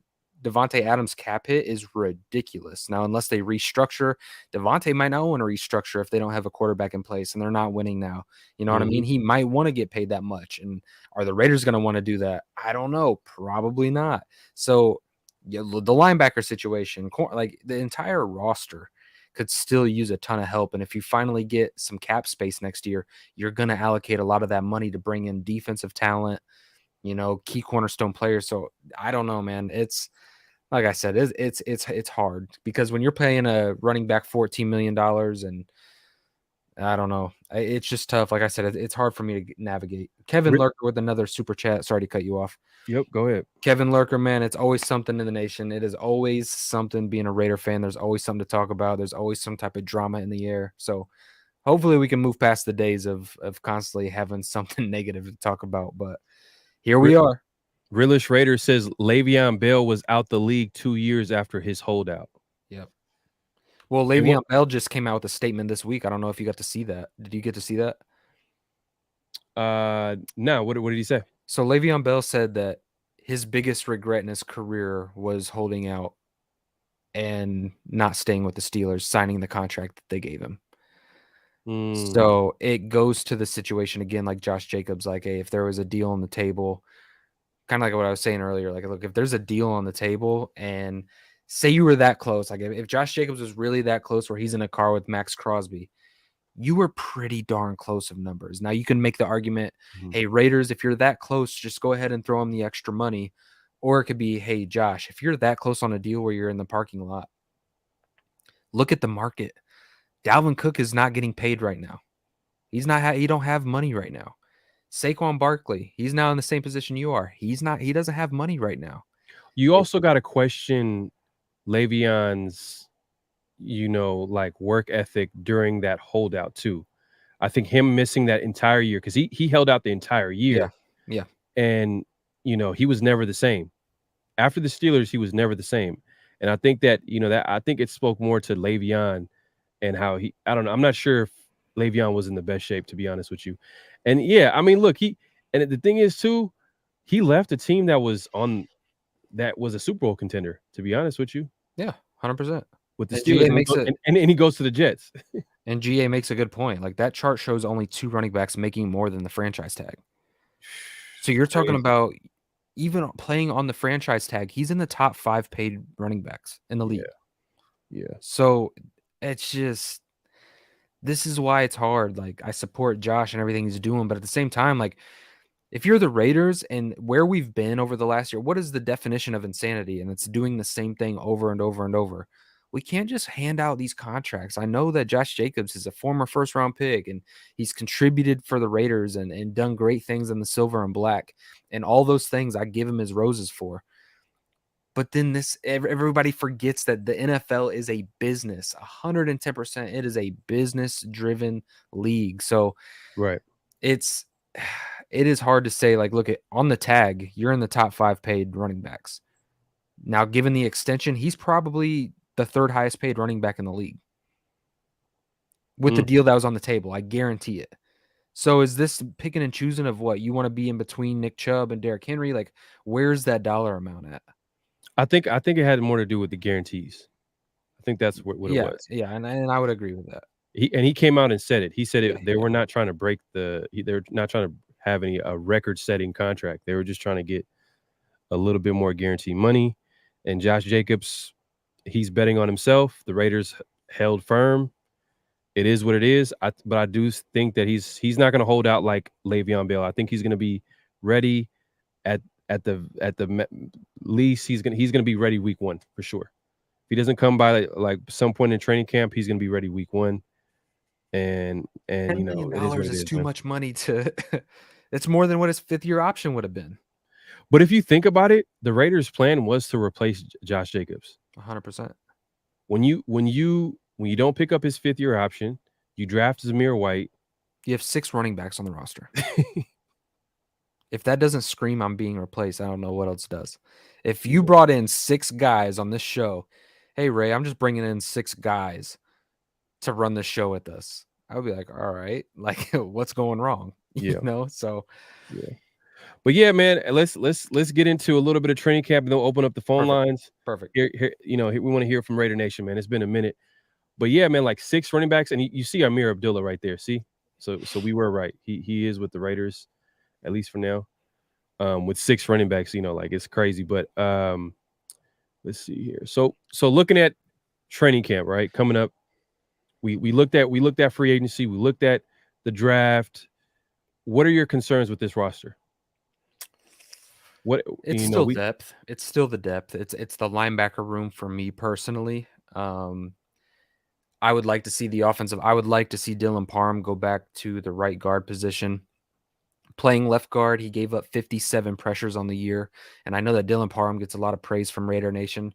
But when you kind of peel back the layers at the left guard spot, he did struggle quite a bit, actually. Mhm. I know he was a serviceable starter, but he struggled. 57 pressures. When he played 2 games on the right side, he allowed 2 pressures. He Mhm. played right guard in college. You have an issue at right guard. You have Alex Bars there, and I know that they needed him at left guard at the position. But now you got Natane Moody. You've got the undrafted free agent that we went out and got. You have guys there to go in there and compete at the guard spot. So I would like to see Dylan Parham maybe move back over to that right guard spot to be next to a Jermaine Illuminor and let those guys compete at the left guard spot, specifically in Natane Moody. I'd like to see him come away with it, stay healthy. But my biggest concern, Farrell, with this team in training camp is health. If this team can stay healthy and we can get through a training camp without losing a player at a significant position or depth pieces at significant positions, then I'm going to be satisfied and I'm going to have very low, cautious, optimism for the season. Last year it was a train hype. You know what I mean? Like you couldn't keep the train on the rails. There was so much hype going into the season last year, and I have completely pumped the brakes on that. So I'm not putting any expectation. I'm just going to ride out the season and hope that everybody stays healthy, and specifically the quarterback and Tyree Wilson. So overall, you just looking at this team, you feel like depth overall. But you know what? That you can say that for every team. Health is like one of the biggest 100%. things or biggest differences from teams winning and taking it far deep in the playoffs and the teams that lose a lot of games. So, but looking at some position groups, we'll probably get into it in future shows. But I feel like someone mentioned in the comments earlier, the inside linebacker spot is kind of shaky. That linebacker spot it's the biggest hole. And you look at free agency now, there's literally no linebackers. And they're not being signed for a reason. But I think that area on the team is definitely in it. And then also the cornerback room. We kind of don't know. It's kind of like who's going to be that number one corner, who's going to be that number two corner. It's still kind of up in the air. You know what I mean? Especially with Nate Hobbs struggling later in the year, and you probably could say that was probably due to injury. Is he gonna come back at that nickel spot, or is he gonna play on the outside? Is David Long gonna be a guy on the outside? Is it gonna be Duke Shelley? Are we gonna sign a veteran cornerback, aka Marcus Peters? I know you talked about how he might not be the answer there, but he might be a good veteran presence for the young cornerback room. So there's some spots in this team that we'll get into it in future shows. Man, training camp's around the corner this Thursday. Rookies are going to be reporting next Tuesday. The vets are going to be reporting. Hey, man, it's that time of the year. Training camp's happening. We can get in. Do you really want to dig deep into the training camp, or do you want to? We don't have to go crazy deep. We'll open up the phone lines here in a minute, but I do just kind of want to say this. I think if the Raiders can come in and Jimmy G, I think with the offseason of all the negativity, this offseason, and another reason why it was nice to just sit back and recharge the batteries is coming off of, me and Farrell covering the team the entire year last year, faithfully. And we put a lot of work into last season, and it was an emotionally draining year to come on here and to talk about this team and to keep the morale of Raider Nation, yet also being criticized this roster and coaching staff where it needed to be criticized. Like, it was a lot. And I think the offseason was no different. This front office is getting, destroyed by the fan base for not going out and getting premier free agents, which that's been a big mistake in the Raiders in the past, is overspending in free agency. Now they don't go out and overspend in free agency. Now they're the worst, regime in the NFL. Yeah, you want to get assets back, you get a few assets back, and you get some depth pieces in the draft, potentially a franchise-changing foundational piece type of draft. We don't know yet, but we'll find out. And then it's all this controversy with Josh Jacobs, all the controversy with Jimmy Garoppolo. If we can go into training camp and Jimmy Garoppolo can be healthy, if Tyree Wilson can suit up and be a full go for training camp, if this team can stay healthy and kind of stay quiet and stay out of the media noise, I'm happy and I'm optimistic heading into week 1. Also, if Jimmy G can come back in time and build some chemistry with Devontae Adams, either way, it's gonna work. If Jimmy G can stay healthy, like you said, as far as overall with the team, but especially Jimmy G, because for that offense to really roll, you want that quarterback to be in there. You want him to be throwing passes to Devontae Adams. You want him to know where he's at, what types of routes he likes, where he wants the ball. Guys like Michael Mayer, there's a lot of pieces. There's a lot of moving pieces and good pieces. But you want your starting quarterback to be there to be used to playing with the players around him, because he's been even though he's played in the system, he's been with the Niners for the last few years, so he needs some time to get used to playing with his teammates. Yeah, and I think getting those the thing about Jimmy Garoppolo is, say what you want about, oh, he's just a middle tier quarterback. The guy works. And you can just ask all the players that have played with Jimmy Garoppolo in the past. There's not one bad thing that anybody's ever said. He puts his helmet on, he goes out there, he leads offenses, he tries to put players in positions to win, and that's all I'm looking forward out of Jimmy G. It's a fresh start. The Raiders have needed to change at quarterback for a while now. Mm-hmm. I think injuries and mentally it has taken a toll on Derek Carr, and Mm-hmm. hopefully he has some success over there with the New Orleans Saints. But it was time, and hopefully Jimmy G could be maybe a fresh start for the Raiders at the quarterback position. I am curious to see Aiden O'Connell in preseason. I want to see how he looks on the field. I do too. I do Um, too. yeah, in this offense too. So and we're going to talk about it. We're going to have plenty of time to talk about training camp, the specific, training camp battles. Look, next week training camp is going to be a full go, so we'll have plenty of time to talk about that. But we've been talking for a while, man. We want to hear from Raider Nation, man. I posted the phone number in the chat if you don't have it. Down below, you Perfect. guys, is the number to call into the show.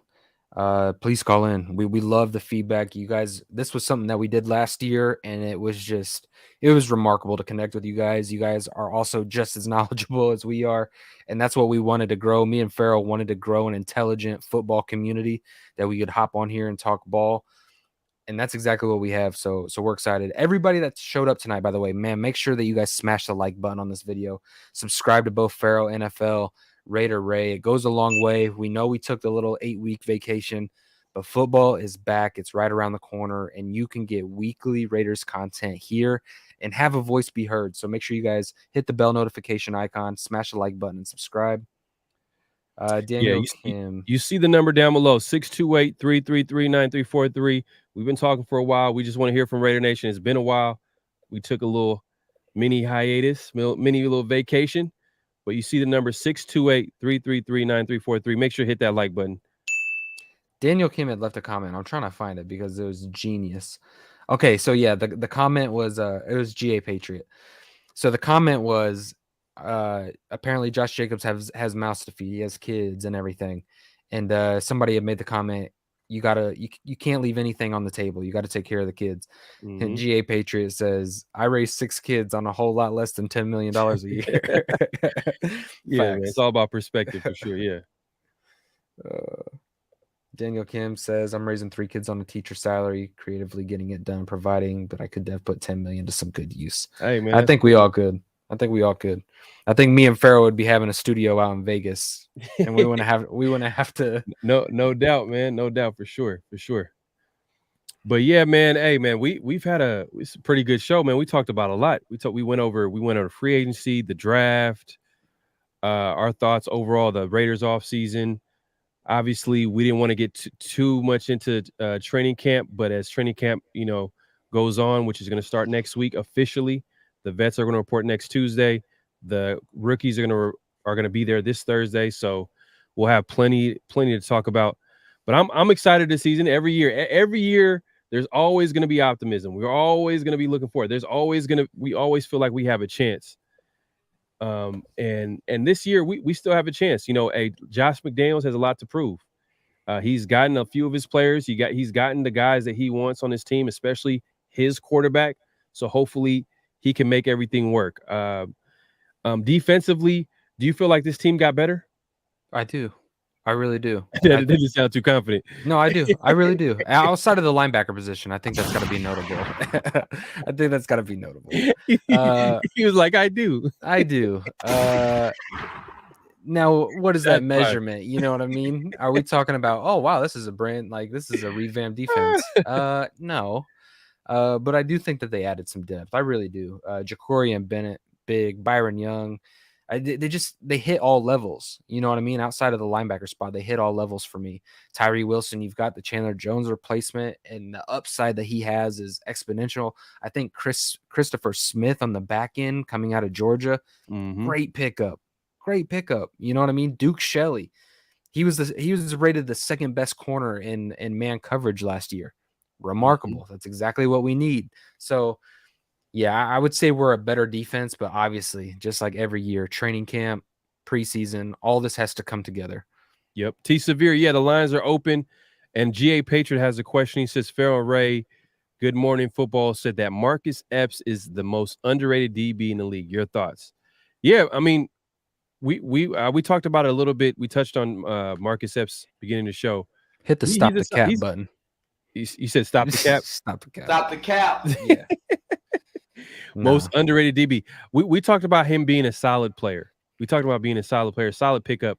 But first day of free agency, I wasn't like, oh my God, we got Marcus Epps, man. But I think it says a lot though too that they attacked that safety position this offseason.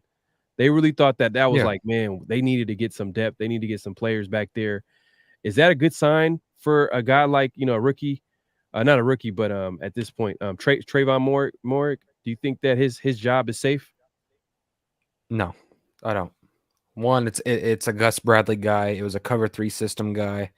You've seen it his rookie year, and he actually had success because you're not asked to do a lot in that cover 3 system.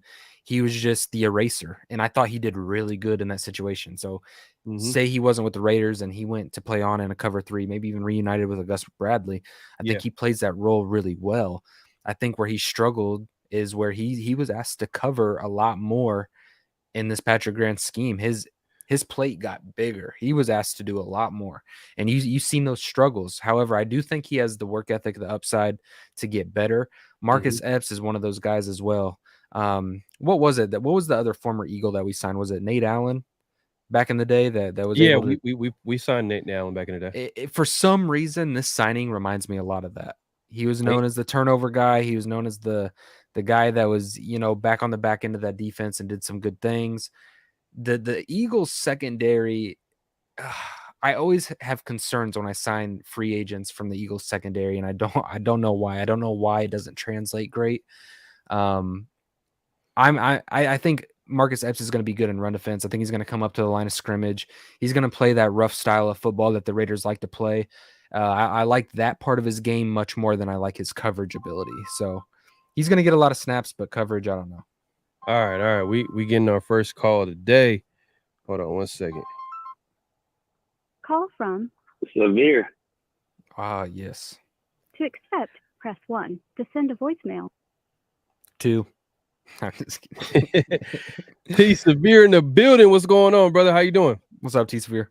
What's good, man? Welcome back, family. Hey, welcome back, man. It's good to be back. It's been a minute. I seen you dropping. I see you dropping on your channel, man. Keep up the good work. Oh yeah, for sure, man. Gotta stay grinding, man. This is the off season, so this is the lag season. So people are hungry for some content, man. So this is the time to really start dropping stuff.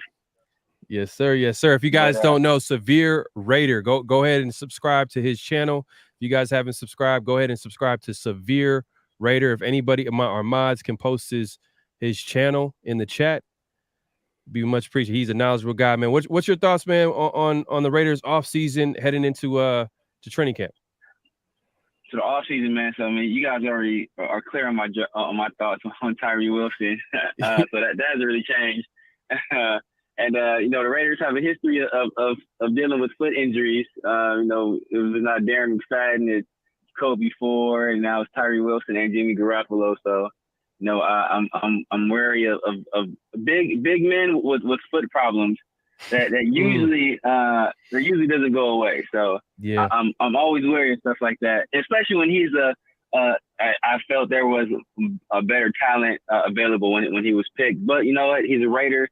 I'm pulling for him. I think he has major upside. So I am pulling for the dude, man. And I think that, if he can alleviate some of the pressure that Max Crosby is seeing on the other side, so those double teams, or if he can eat himself with Max getting all that attention, then, that only helps our defense, who is sorely in need of some pass rush.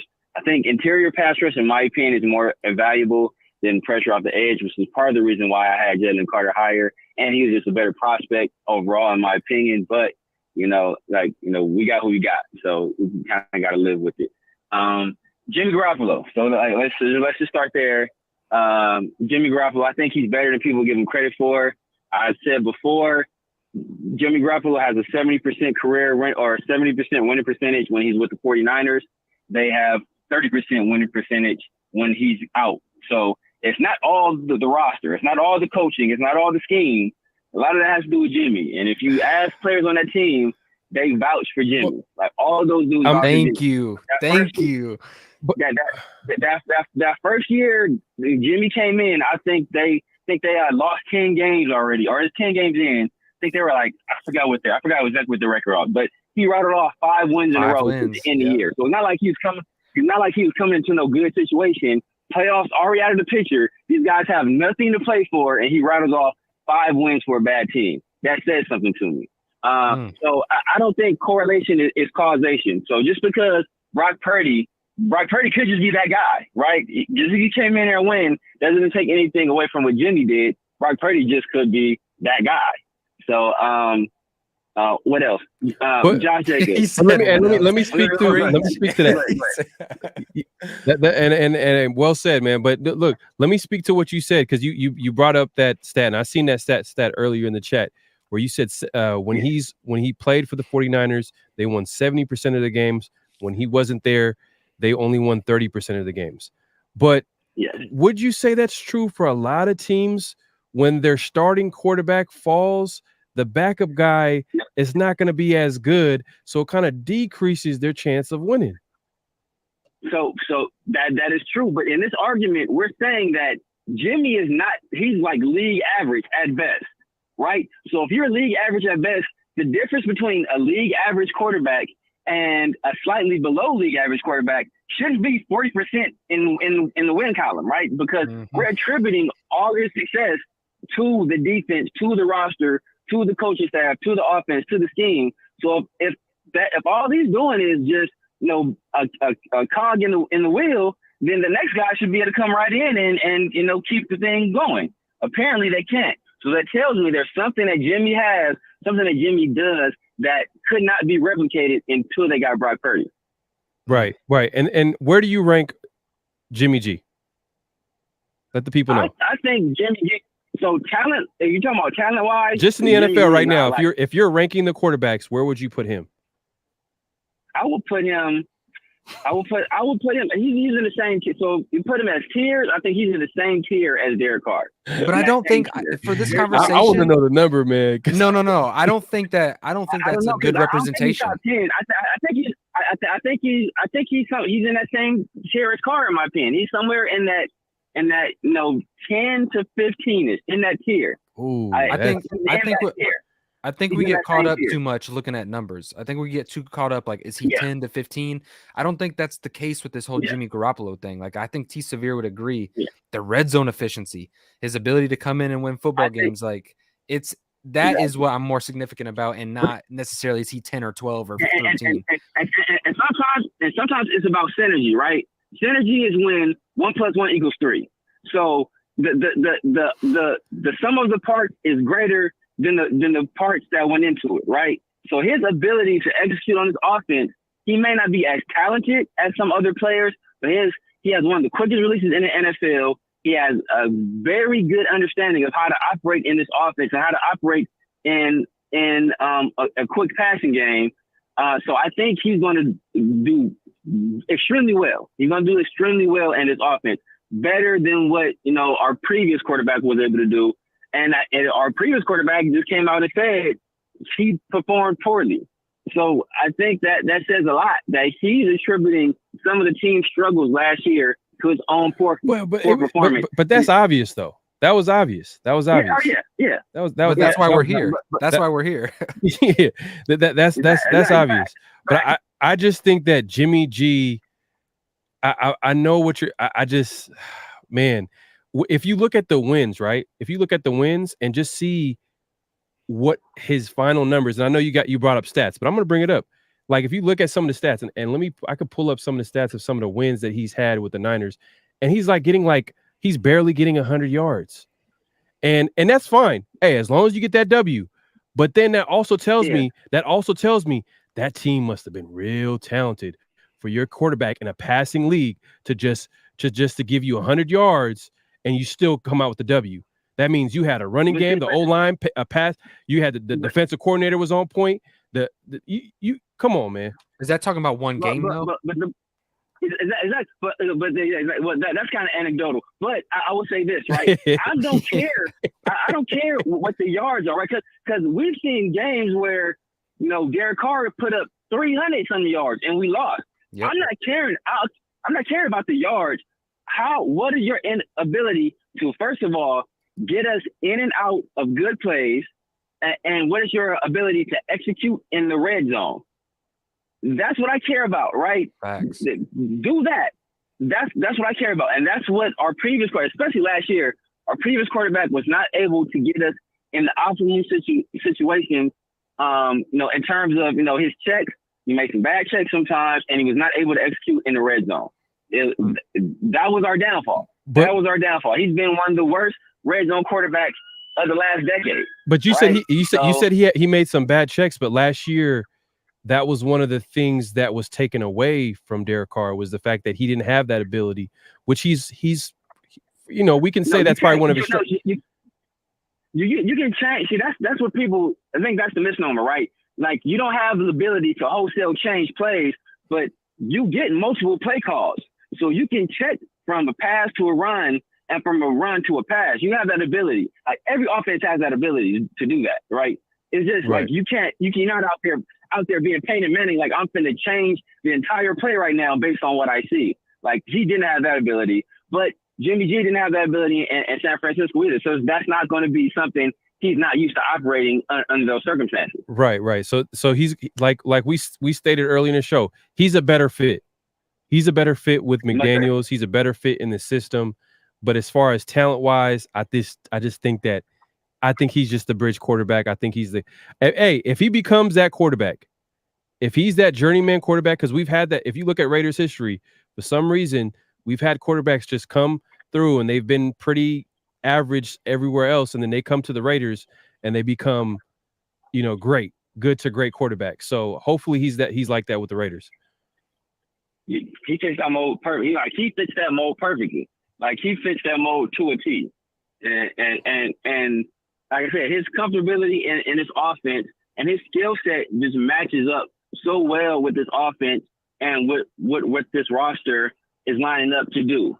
So I think it's going to be great. I think it's going to be great. I don't think and another thing is, but it's crazy that somebody has so much success in the league, specifically even coming in as a backup and then earning an opportunity to sign a contract with the San Francisco 49ers, goes to the NFC Championship, goes to a Super Bowl when he was healthy. And it's like the disrespect of it's ridiculous. Now, I'm not saying he's a great quarterback by any means, but he's found a way to win. Like, what's crazy is that, Jimmy G has been to a Super Bowl. He's been to 2 NFC championships, or at least 1 NFC championship, but besides the one he won. 2, yeah. And Raider fans will take a dump on them.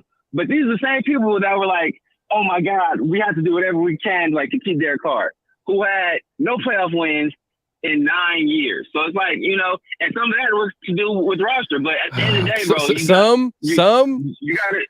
Some has to do with roster. Some has to do a roster, but a lot, bro. It's not even just the roster. It's the Raiders. I don't want to get too much into this conversation, but come on, we can be honest that the Raiders have been dysfunctional for a long time as an organization. They haven't had any type of consistency. They have too many missed draft picks. It's just that when you compare the winning teams in the league, the great quarterbacks, you can see that you see the difference. We can clearly see the difference between. But I think we've seen a good quarterback in Derek Carr deteriorate over the 9-year career over a bad organization. Right. Yeah, for sure. I agree. Yeah, I agree. But that's going to happen, though. But look at this. But keep this, right? The most important thing for a quarterback, one of the most important things for a quarterback, or for the success, just overall success of a franchise, right, is stability. Now, the same people that wanted to keep Derek Carr for stability's sake wants to get rid of the regime that just came in. Think about that for a second. That's part of our dysfunction. Every 3 or 4 years, we're turning over coaches, we're turning over schemes. Yep. We have brand new philosophy, players that worked under the previous system don't work under this system. So we're essentially starting all over again, having to build a foundation all over again. We finally got some guys that come in like, look, we came in, we paid all these guys because we wanted to show the Raider Nation and the fan base and this team we're coming in with good faith, right? We're going to give this quarterback the best opportunity to win that we can. We're going to spend like we never spent before at our previous stop because that was not our philosophy, because we want to keep this core together. Core did not get it done. So now they're starting over and building it the right way. People are like, oh my God, get rid of him. Like, why?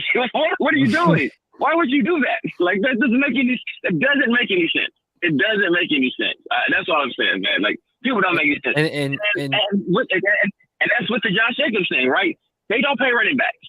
Last year, we put up 2,059 yards on the ground. The year before that, we put up less than 2,000. The year before that, we put up like 1,800.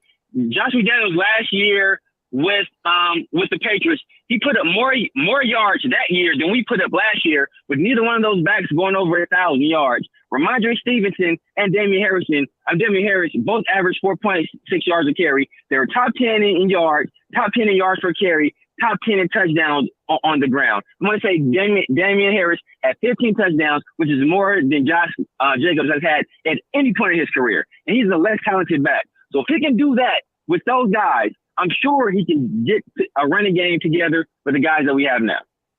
That's what he does. Thank you. That's what he does. That's Josh Jacobs. Before last year, people were okay with us not picking up the 5th-year option on Josh Jacobs. People were okay with us having him in trade. We're having him in trade talks. The year before, Josh Jacobs was injury prone. To that point, he had never played a full 16-game season.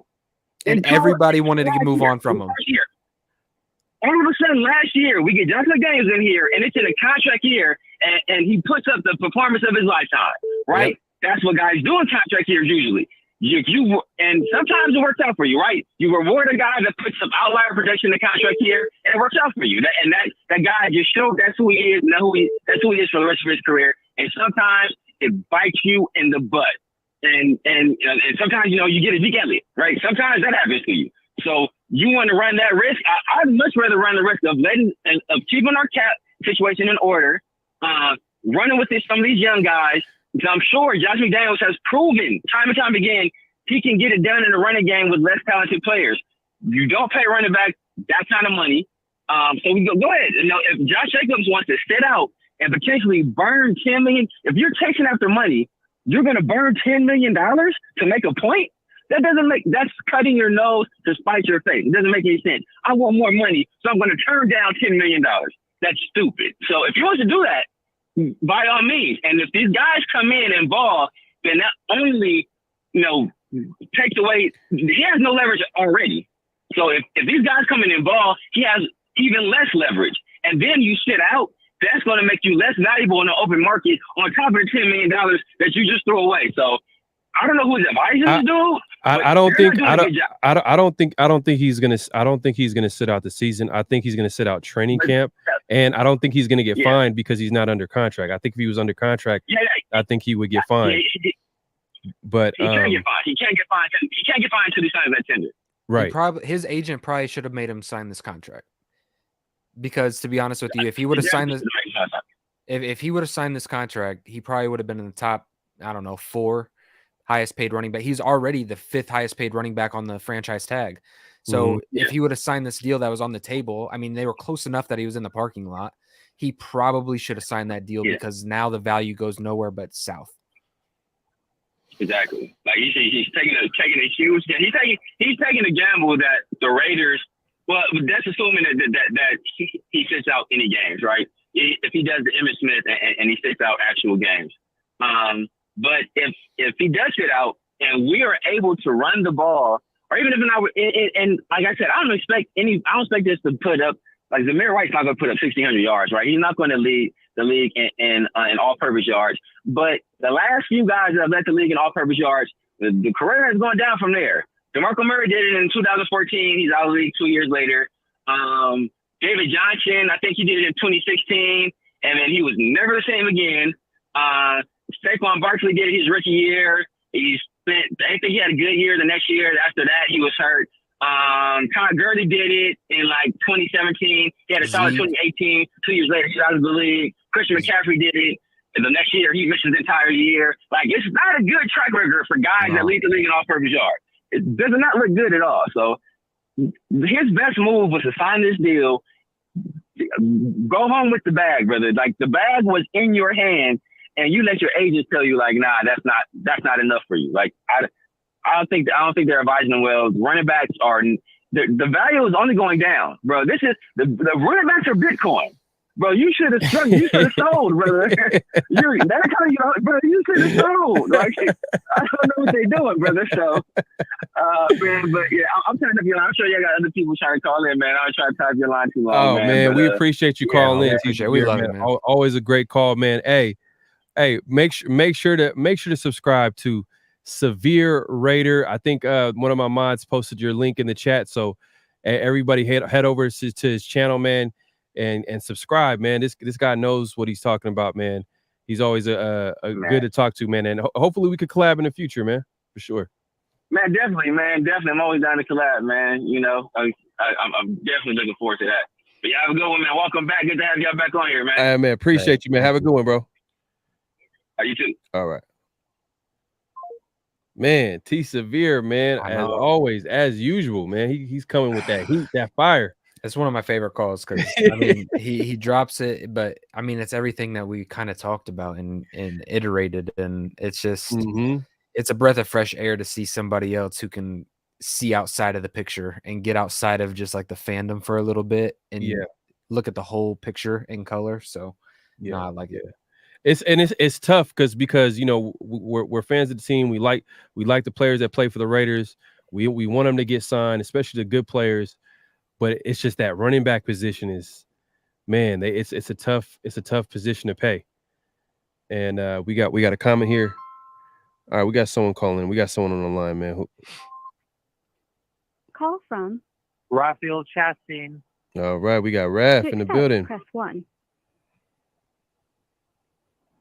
What's going on, Raph, man? How you doing? What's up, Raph?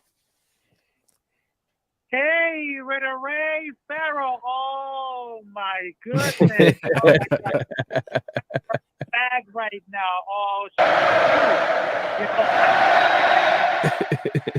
curse. I cannot curse because this is like a PG show. But man, I'm glad you're providing some great Raiders information. I mean, this is something that I just love it. And look, guys, I cannot wait to see Raiders season because we have been waiting for it. Right. So what are you excited about? What are you excited about? What are you looking forward for the season? Like what are you with training camp around the corner? Preseason is almost here. You know, well, not almost. It's probably a month away, but training camp is pretty much here. What are you excited about, Raph? Oh, I would love to see anything about the offense, the defense, and of course the best scenario because there are some players that I would love to see watch for the training camp, and there's not about for the spots for the cornerback because all these stuff for the cornerback I would love to see it about Rocky Sin, and of course that they have some. Well, Rocky Sin is not with the Raiders anymore, though. Rocky Sin is who did he sign with? Rocky Sin signed with a different team. He didn't the Baltimore Ravens. He signed with the Ravens. So definitely the cornerback room is something to look forward to in the training camp because it's going to be a battle over there for sure. Yeah, but in that training camp that I would love to see too how it's going to get impressed Luke Masterson. Because I love Baker because combining with Bill Lane and Diablo, they just have only twin linebackers who are one-leg tackles who are not afraid to mix it up with the attack and the lane to scramble. Because Luke Masterson, he needs to refine his form and his tackling ability to wrap it up his skills, and he didn't fare well to the department according for that one. But I just wanted to tell you. Okay. So you're talking about linebacker Masterson. Yes, exactly. Because he needs to improve about it. He needs to improve for only two things: tackling and coverage skills. But I would love to see Luke Masterson improvement about the training camp, because that's those things that have to need to improve about it. Because I think they're backing a lot for all this belt for the strong off season, but he was 2-1 to the college safety at Wake Forest. He was just like a defensive back for 4 seasons before he broken up and earned like a linebacker as far as right now. But that's going to be like in the Masterson, it's going to happen if they have to combine with Robert Spillane and Devontae Adams. I love it. I love it, Raph. And it's so good to hear you in good spirits. I see that, I see you sometimes covering the WWE. I see you sometimes covering UFC. And I'm just glad to hear you happy and positive. It's great to hear your voice. So thank you so much for calling in, Raph. Yes, thank you a lot. And of course, salute from El Capitan Rafucho. And I cannot wait to collaborate with you soon when it comes to the regular season. And of course, I got one message for those guys. Like I'll ever say, just win, baby, and let's just go. Win, baby. I love it. I love it. All right, Raph, man, appreciate you calling in. Man, okay, man. Raph always calling in, showing some support, man. Appreciate my guy. And yeah, it's just up to Severe, man. You see this, you heard the guy, man. He's knowledgeable. He knows his stuff. He's pretty funny. Yeah, man, make sure to subscribe to Severe Raider on YouTube, man. The guy knows his stuff. And man, it's a great show, man. It was a great show. It was great to get back in front of you guys and talk, and it's like catching up with family again. Obviously you can catch us weekly. We're going to do what we did last year. We're going to switch off. This was on my channel this week. Next week we'll be on Pharaoh's channel. Pharaoh, what are you thinking? Tuesdays? Yeah, either Tuesdays or Saturdays. We'll figure something out. Just be on the lookout. We're going to be posting on our community tab, social media. So make sure to follow us there and keep an eye on our community tabs. We're back, man. We're back. Training camp is here. There's going to be a lot to talk about. We're going to talk about the specific positional battles in training camp. Man, there's a lot to talk about, man. And hopefully, man, Digital Press, shout out to Digital Press, man. If you guys haven't subscribed or follow him on Raider Resistance, God knows his stuff. He sent me a text saying that Jimmy G is gonna be back next week, but then he's gonna send me a text saying, "Oh, it's false alarm." So you playing with my feelings over there, man. Hopefully, Jimmy G comes back soon because he needs to get used to this offense. I think your mic is out, Raider Ray. Yeah, get your mic out. But Avakazi Raider, I think you said, to my point, everyone expecting running back by committee, not Josh Jacobs playing elite and doing pretty much the load for carries and yards, and the rest of the room pretty sitting back and watching. Okay. Yeah, you're still out. Jack Cannon, the building. Hey, appreciate you coming through, brother. My brothers, hit those likes. Yes, sir. Make sure to hit the likes button, y'all. Hit that like button. Let's see. Let's get back into it. Hey, man. You hear me? Nah, I'm just reading some of the comments in here, man. Daniel Kim says, love the discussion, man. Yeah, man. It's funny because me and Ray were like, man, we're about to be rusty, man. It's been a while since we went live. I heard you. I think you're back. Or you were back. Now you're out. I don't know what happened. Hear me? Yep. Yeah, I hear you. Perfect. But yeah, man, great show. We covered a lot. We talked about the offseason. We like we were talking about today. Training camp is around the corner. It's pretty much here. And we're glad to talk to the nation, man. Hey, be on the lookout, man. We're gonna be posting on our community tab. Show's gonna be next Tuesday, maybe Saturdays. Those are the 2 days that we could work out on our schedule. But like I said, just be on the lookout on our community tab. We're gonna post. We're gonna let y'all know, like as usual. But yeah, man. Any last thoughts? No, man. I just appreciate everybody coming out. I appreciate the love and support. We had a good turnout tonight. We had a good show for being off for 8 weeks. Just getting back on the horse, man. And now it's the season's here, so it's back to the grind. And you guys can find all your up-to-date Raiders content here. You got a voice here always. We just want to thank everybody. On your way out, please don't forget to smash the like button, smash the sub button, subscribe to both Pharaoh NFL and Raider Ray. And yeah, we'll see you guys next week. All right. All right, man. Should we end it on a very positive note? Let's end it on a positive note. Just win, baby. Peace.